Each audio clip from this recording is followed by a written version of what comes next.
Bonjour chers tous.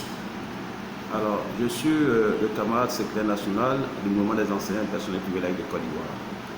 Alors donc, je fais cette déclaration ce matin pour véritablement essayer d'éclairer la lanterne de certains d'entre nous. Voyez-vous, chers camarades, l'heure est véritablement grave au privé.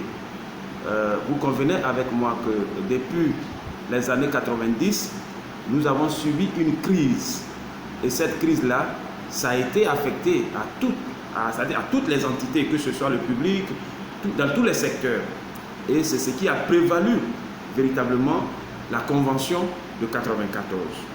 Alors, aujourd'hui, la question, c'est de savoir, nous, en 2023, nous sommes partis et nous avons obtenu 24% d'augmentation indiciaire, je veux dire. Donc, ce qui voudrait dire quoi?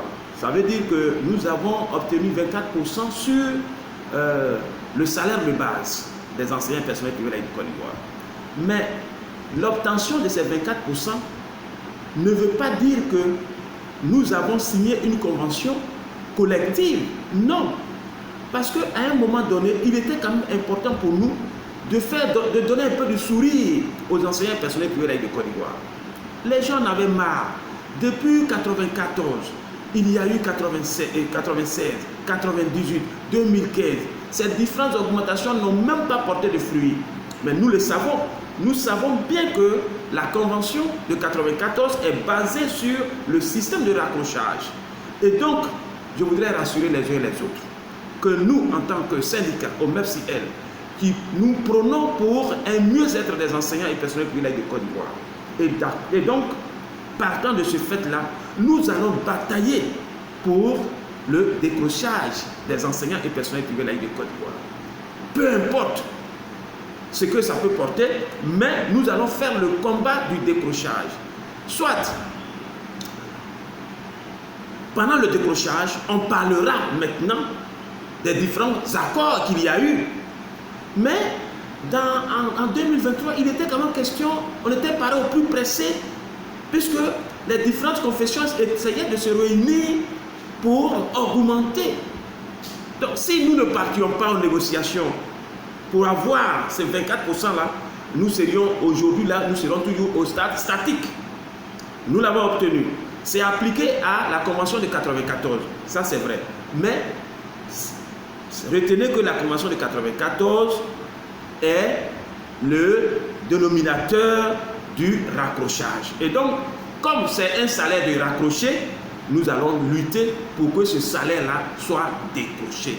Et cette lutte-là, le MEPSIL va s'engager proprement à la mener et nous allons mener cette lutte pour que nous soyons véritablement décrochés. Mais ce décrochage-là passe aussi par un fait, le paiement de la spéciale d'évaluation que l'État doit encore aux enseignants. Et donc, nous allons véritablement lutter pour que l'État puisse vraiment purger cette somme-là et nous serons maintenant face à face avec nos employeurs pour que nous puissions débattre de la question du décrochage. C'est très important. Donc, le décrochage, on va le voir. C'est pourquoi nous, au MEPSIL, nous sommes demandeurs d'une nouvelle convention qui prend en compte tous ces faits-là. Parce que dans le protocole de 82, vous allez voir que le logement, tout cela y était inclus. Mais on nous a arraché tout ça, nous le savons. C'est un combat que nous sommes en train de mener et le combat que nous menons, ça va porter. Donc c'est pourquoi nous voudrons dire aux uns aux autres de ne pas véritablement s'enlacer, de ne pas véritablement tomber dans l'abîme, dans la paresse. Non, c'est la lutte. On avance doucement, doucement. Quand tu vas à la chasse, en route, si tu croises une biche, il faut tuer la biche. Parce qu'en partant, tu ne sais pas l'éléphant que tu veux aller tuer là. Si tu ne vois pas l'éléphant, tu fais comment? C'est ce que nous sommes en train de faire petit à petit. Le combat du décrochage va se mener. Et ce combat-là, il va passer par les choses qu'on appelle le paiement intégral de la spéciale d'évaluation. Et désormais, nous serons maintenant face à nos employés parce que c'est la condition sine qua non que les gens posent toujours pour ne pas faire le décrochage.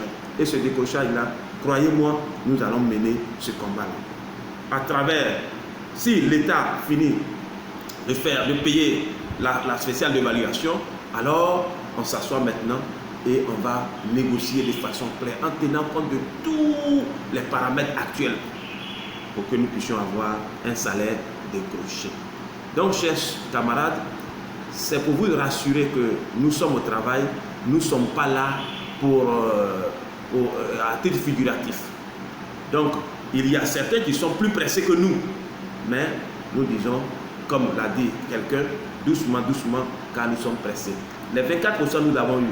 Ils l'ont appliqué sur 94. Ce n'est pas mauvais. Mais s'il s'avère que c'est l'État de Côte d'Ivoire lui-même qui a induit les syndicats qui ont signé ce 24%-là sur les 94 est fautif, alors ils vont faire le rappel de tout ça. Nous allons, rien n'est perdu. Comme l'a dit Boisier, rien ne se perd, tout se transforme. Et au Merci Elle, nous sommes véritablement en train de travailler à cela. J'engage alors l'ensemble des enseignants et personnes de l'État de Côte d'Ivoire à être à l'écoute du Merci Elle, à s'enrôler, à s'engager. Parce que ne croyez pas qu'on va s'asseoir en croisant, les choses vont véritablement venir à nous.